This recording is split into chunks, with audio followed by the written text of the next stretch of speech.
What's good everyone, it's your boy yadiiiigg, 4 eyes, 2 G's here, and today we're here to talk about Kid LAROI, Juice WRLD, and XXL. Now let's take it back to the 2019 list for a second. If you guys remember, when this list first came out, there was a huge controversy kind of amongst people that Juice WRLD wasn't on the list, because obviously if they could have got him on there, they probably should have put him on there. And then the same thing with the 2020 list that just came out with Kid LAROI, who obviously is blowing up right now, and if you guys didn't know, is signed to the same people as Juice. So I just want to break down why they weren't on the list, because obviously Juice and LAROI share a strong connection, and I think there's some parallels in this story. Let's break it down. Hibachi, I'm cooking shit up and they cannot stop me.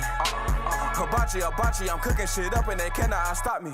Okay, I'm switching up my flows like I switch up my hoes. And if a nigga got a problem, then we gon' wipe his nose. I'm serving if I never cold, collecting check, that's for sure. So firstly, let's begin with some context for Juice WRLD. And as probably most of you know, even before he possibly could have got on the XXL list, Juice WRLD was going crazy. Basically, since his first placement with Cole Bennett with All Goes Are the Same, which was in February of 2018, he just kept that up and had hit after hit that were going crazy. And obviously the numbers weren't this big because they've gone up since his passing. He still had massive songs, Lucid Dreams, Wasted, then he had the collab project with Future, and then on top of that, Death Race for Love, which was released in early 2019, sold 165k in its first week, which are insane numbers for a brand new artist. If you guys were around during this time, you probably remember how big Juice was, and there was this kind of discussion at that time when the list first came out, the 2019 one. Was Juice WRLD too big to be on the list? He should have probably been on the 2018 list if anything. Then in this video he uploaded right here on his Instagram, although he didn't say a lot, what he definitely did confirm is that he declined it. Why aren't I in XXL? I turned it down. And then Lil Bibby, who obviously Juice WRLD was signed to through Grade A Productions, had this to say about why Juice wasn't on that list.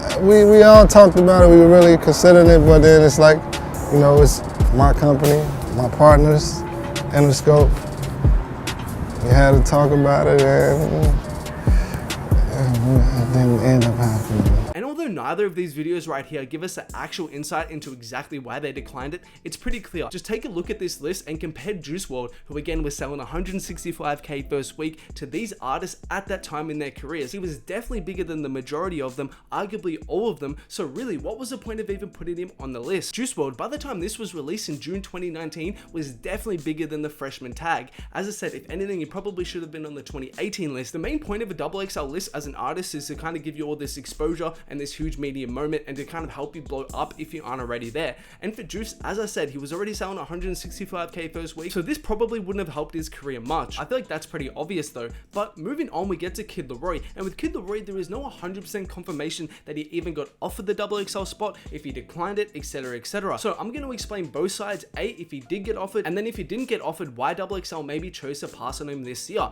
Let's kind of assume that he did decline it though, and I think it would have been a similar rationale from Bibby and his label to the whole Juice WRLD situation. However, although Kid LAROI has definitely had a huge past year or so, as most of you guys will know, he had his first Cole Bennett placement with Let Her Go, and then he followed it up with songs like Diva. He had the Juice WRLD collaboration with Go, and then he also had another Cole Bennett placement with Tell Me Why, which all of them have done huge numbers on Spotify. As you can see right here, 56 million with his feature off Juice's album, and then his own songs have 70 million, 70 million, 40 million, 40 million, etc, etc. So although he's definitely doing numbers right now, I definitely wouldn't say he's on Juice WRLD's level. As you guys can see right here, the project that Kid LAROI just released did 40k first week, and as I said, Juice's album released before the XXL list did 165k first week. So it's pretty safe to say that Kid LAROI is not exactly on the same level as Juice was in the comparative pre-XXL situations. However, if he did decline it, I'm still thinking it's the same rationale as the Juice WRLD situation. As I said, from an artist and from a label perspective, you want to get onto the XXL Freshman Class to get you on that bigger platform and all this exposure, etc, etc. But Kid LAROI at this point has had huge look after huge look, multiple Cole Bennett videos on the Juice WRLD album, collaborations with Marshmello, etc, etc. How much would the XXL placement really help at this time in his career? Also, you guys got to think, if he just released that project, that means that project he's been working on heavy for the past few months, so possibly they really couldn't take their time out their schedule to go and do the XXL list and go and do the interview and the cyphers and the freestyles, because it didn't work around the scheduling and the release plan that they had for the album. However, then we move on to the question if XXL didn't offer him the spot, and maybe why they didn't.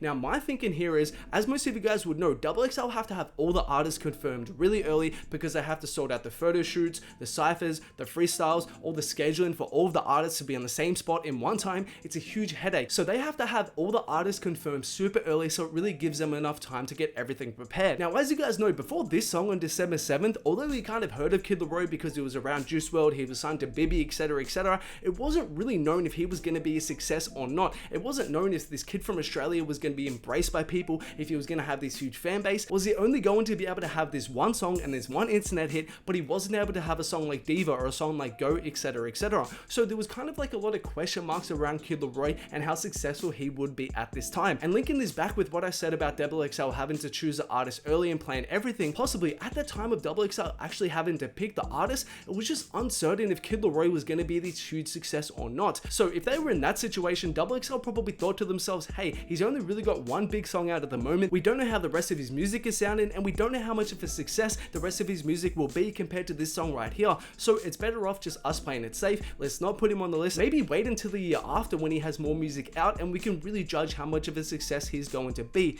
Now, obviously, given that it's currently August, and as I said, he's had huge song after huge song, Kid LAROI's kind of proved himself to be a success at this point in time. But again, back in December of 2019, it wasn't exactly clear how much of a success he would be. So if XXL did decide to skip out on him, that's kind of like my thinking and my rationale as to possibly why they did. Let me know what you guys think about this in the comments below though. If LAROI did decline it, do you think he should have accepted it? Do you think that was a smart decision? Or alternatively, if XXL didn't pick him this year, do you think that was a smart decision? Do you think they should have picked him? Let me know. Also guys, if you guys don't know, just a reminder about the Playboy Cardi giveaway I'm currently doing for this piece you can see right here. All you gotta do is head over to my Instagram, like the post, tag 2 friends in the comments, and you're in the running to win. I ship anywhere internationally and I pay for the shipping myself, so no reason not to enter. Make sure to head over to my Instagram at yadiiiigg. Link will be in the description to enter if you like. Also, reminder about my own merch pieces that I currently have up for sale. As you can see, I got a couple Cardi pieces, got the yadiiiigg merch piece, also got another Cardi, an Uzi one, and a Travis one. Couple really nice designs right here. If you guys want to check it out, link will be in the description to buy one if you're interested.